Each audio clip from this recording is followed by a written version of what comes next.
مہمانان گرامی، اساتذہ کرام اور میرے ہم مکتب ساتھیوں، السلام علیکم۔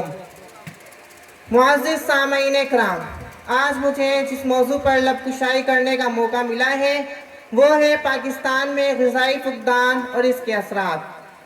بلندی جن کی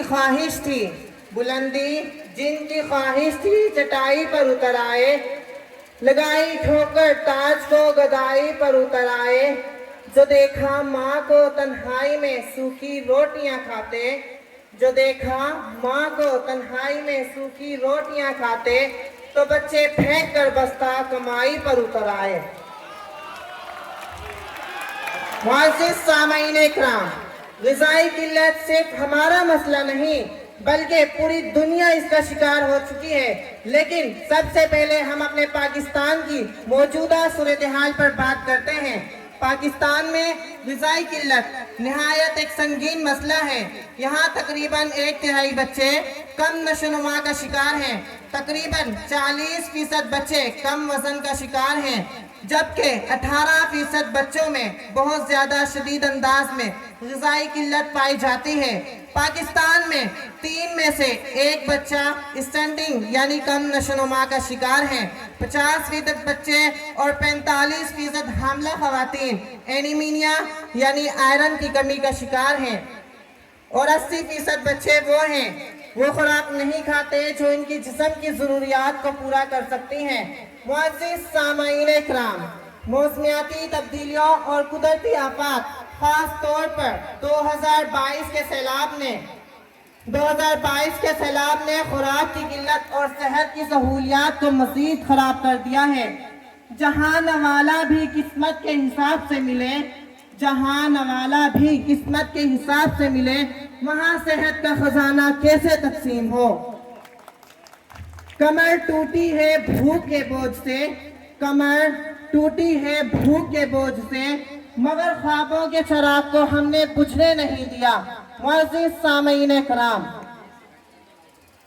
اقوام متحدہ نے غذائی قلت اور خوراک کے بحران سے متعلق اپنی گزشتہ سالانہ رپورٹ جاری کر دی، جس میں دنیا بھر کے 59 ممالک میں خوراک کی قلت اور وہاں غذائی بحرانوں کا جائزہ لیا گیا۔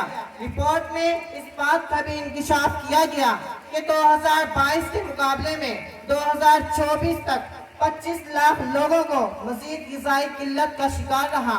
بدقسمتی سے پاکستان کا شمار بھی ان چند ممالک میں آتا ہے جہاں 2016 سے لے کر 2024 تک مسلسل لوگ غذائی قلت کا شکار ہوتے جا رہے ہیں۔ جناب صدر، ایسا کیوں ہوتا ہے؟ جناب صدر، اس چیز کی وجوہات میں غربت اور خوراک کی مہنگائی جہاں سر فہرست ہے، وہاں تعلیم اور انسانیت کسی سے چھپی ہوئی نہیں ہے۔ وہ جس کا ایک ہی بیٹا ہو بھوکا 8 پیروں سے، بتاؤ اہل دانش تم، وہ گندم لے یا تختی لے۔ جناب صدر، ہم یہ سمجھتے ہیں کہ اس چیز کی ذمہ داری صرف اقوام متحدہ، صوبائی حکومت، وفاقی حکومت اور مختلف فلاحی آرگنائزیشنز کی ہی ہے۔ نہیں، ایسا نہیں ہے۔ یہی ہے اصل انسانیت، یہی ہے اصل دینداری، یہی ہے اصل انسانیت، یہی ہے اصل دینداری۔ جو بھوکے کو نوالا دے، یہی ہے سب سے بڑی حقداری۔ جناب صدر، اگر ایسا ہی ہے تو ہم کہاں ہیں؟ ہمارا کردار کہاں ہے؟ ہمارا اس دنیا میں آنے کا مقصد کیا ہے؟ جناب صدر، ہم خود کی خودی میں اتنا ڈوب گئے کہ ہمیں معلوم ہی نہیں، نہ جانے کتنے لوگ بھوکے سوتے ہیں، نہ جانے کتنی راتوں سے بھوکے ہیں۔ اس چیز کا خیال رکھنے کے بجائے ہم اس چیز کا خیال ضرور رکھتے ہیں کہ کون کیا کرتا ہے، کیسے رہتا ہے۔ عجیب وضع ہے کہ بے اعتباریاں پھیلی، غریب شہر کی دستک پر کوئی در نہ کھلا۔ جناب صدر، انسانیت کا ختم ہونا ہماری موجودہ نسل اور آنے والے موجودہ نسلوں کے لیے ناسور بن چکا ہے۔ غریب شہر تو مر گیا،